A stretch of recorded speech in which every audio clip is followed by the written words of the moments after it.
தம்பி, நாங்க முடிவை ஒழுங்கா எடுப்போம். ஏன்னா நீங்க நிர்பந்தம் பண்ணக்கூடாது. எங்களுக்கு ரூல்ஸ் அண்ட் ரெகுலேஷன் தெரியுமில்ல. நாங்க இந்த நாட்டினுடைய அடிப்படை தேவைகளையே அரசி ஆராய்ச்சி பார்த்துறாங்க. ஒரு இதுன்னா நாங்க வந்து ஆஜராக போறோம். அதை நீங்க வந்து எப்போ வருவீங்க, அப்புறம் இது ஒட்டுறது, அங்க வந்து அங்க இருக்கிற பாதுகாவலர் அடிக்கிறது, இதெல்லாம் வந்து அதனாலதான் நாங்க வந்து வர முடியாது.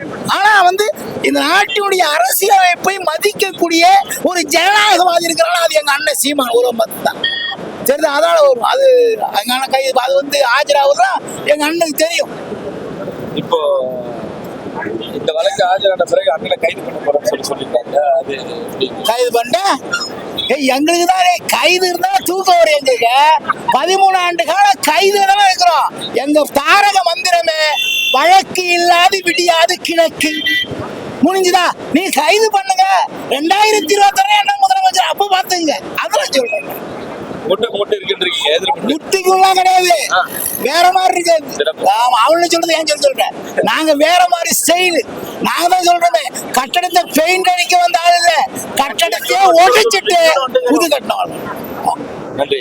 நன்றி, வணக்கம்.